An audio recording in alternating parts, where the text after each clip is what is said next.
No, don't run. You've already been on the Downtown Dogs. How are you? Joe Steele with Jimmy Rogers on the Downtown Dogs. How you doing, Joe? I'm doing good, Jim. You're looking great. Do you remember Jeffrey Lancaster? I sure do. I think we met at And I don't think you've met Lori, my girlfriend. Hi, Lori. How are you?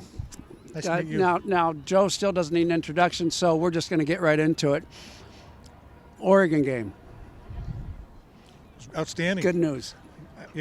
Great for the program. Great for the community. Recruiting. Yeah, the whole thing. We stole their recruits. Well, hopefully we will. It's going to take some time, and Oregon's what they are, which is a great program, and we're developing a great program here. So it's all good. You got to be happy with DeBoer. I think looks like he's done a great job, and love the offense and love what he's done there. Now and the defense, opening it up a little bit. Sorry to interrupt you. The defense did give up 596 yards. Yeah, well, you got to. That's Oregon, and that Bo Nix is a good little player, and they're doing their thing down there, and they always will. We got to just make sure we're chasing them. Now, as players, we know better than to overlook this game onto the Apple Cup, but as fans, it's okay. We can do that. So let's talk about the Apple Cup. I'm a little worried.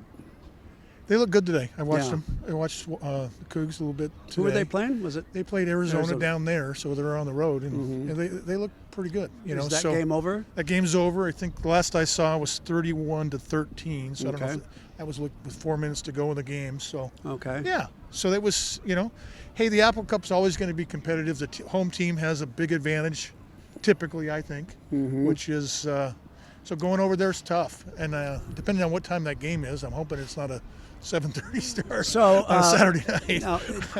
Now, excluding your knee injury, did you play in 3 Apple Cups? I played in 2 Apple Cups. Only 2. So you didn't play your freshman year. My freshman year, I separated my shoulder the previous weekend against SC down there. Okay.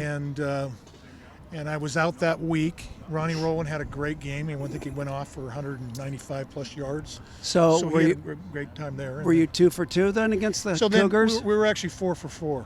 But during my year. So then we played my sophomore year, and we played here in an ice. Everything was iced over here. And anyway, that was our shot to the Rose Bowl. Okay. So that was my sophomore year. And then the next year we played over there, and we ended up not going to a bowl game, but we had a nice success against them. Jack Thompson was their quarterback, and I had a decent game that day. And what's a decent game to you? Well, I had about 190 plus yards too, which was a good day. And then so then we ended up breaking a record, which was been there for many years. My whole team made the record. It wasn't what was just the me. record? The record was single season rushing, which was about 1,100. And has it been 1,100, 11 years? Does it stand? I'm number 5, I think, on the list today, so it's definitely been beat. Sure. Yeah. So that was. Offenses and then my senior year, I didn't get the opportunity to play. But that Apple Cup was fun over there and actually we played in Spokane. So your 78 Rose Bowl, I believe you needed SC to beat UCLA? Yeah. So we won here. Yeah, we won here the previous week, and then they had a game scheduled later the next weekend. And that season was, I think, Don's third? Yeah. That was Don's third season, and you started out 1-3 maybe? Yep. So not looking good. No. And they were they were close games. I mean, we lost 2 by last-second field goals. One in Syracuse, and then one in Minnesota. So it was tough. And Don, that was tough because they were on him. Now, one of my favorite stories, if you don't mind telling us, Joe, is the next game after you were 1-3, I believe, was at Oregon. Yep. And you were required to take one bus ride to a Pac-10 game, Pac-8 at that time. Yep. And so the bus ride was to Eugene. Yep. So every year you had to take one, and that was back in those days. And so we took a bus ride out of here, and we get down to Oregon, and you're talking about the bus driver, right? So what happens is the younger guys were always in the front bus with Don's bus, and the older guys bus number one on with Don James. Bus. So I was sitting there watching this transpire, and the front bus, the second bus passes the front bus, and so Don said, pass it, so he gives them a little bit of direction. So this bus driver, they kind of got into it a little bit, and the bus driver basically says, I'm done. And he pulls the bus off the freeway, goes to the bus station down there in Portland at the time, and says gets off the bus and quits.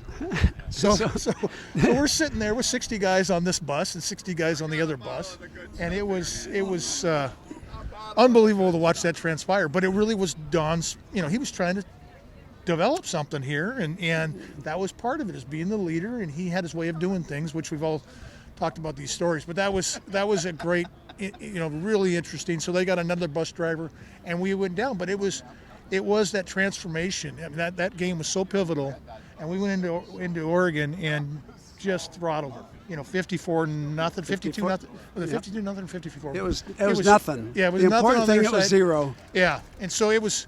But it's interesting back then, and you asked about the Cougars. I mean, and we didn't lose to a Pac-12 school, or excuse me, we didn't lose to a Pac-8 Northwest school until 82, 83. And part of the goals Don would set forward was win the state and then win the Northwest. Yeah, and same philosophy in recruiting. Yeah. So Don did something for the first time, which really to me was special to hear the story from you when you were on the show. He went around to every player in the locker room before the Oregon game.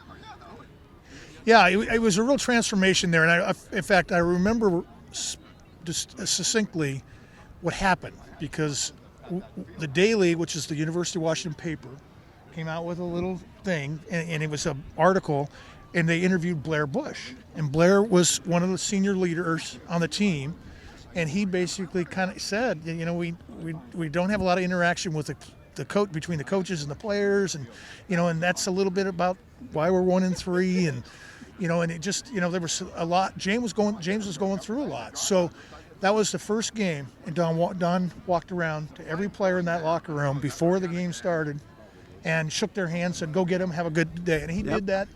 I'm sure he did it to the end of his career. 1980, I think I had 2 conversations with Coach James, and neither one of them were fun. And then I'm sitting in front of my locker getting ready to come out of the tunnel, my first game in Huskyville, and I'm looking down at the ground, and I see these size 7 Adidas. I look up, and it's Don James, and he's shaking my hand, and he says, "I heard you like to hit 39.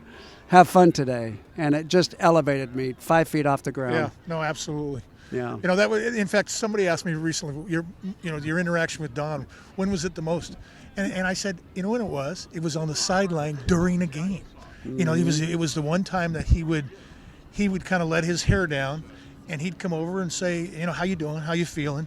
What are we doing here?" And so he was actually, it was that one moment that I felt like I really had that interaction with him, kind of one-on-one, and he'd kind of let his guard down a little bit and check you out and see if you're okay. So It was really special. It was really fun. Yeah. Well, this is the Downtown Dogs. It's one of the greatest Huskies of all times, Joe Steele. Thank you very much, Joe. Absolutely. Thanks, Jimmy. Take care, Take buddy. care. Bye-bye.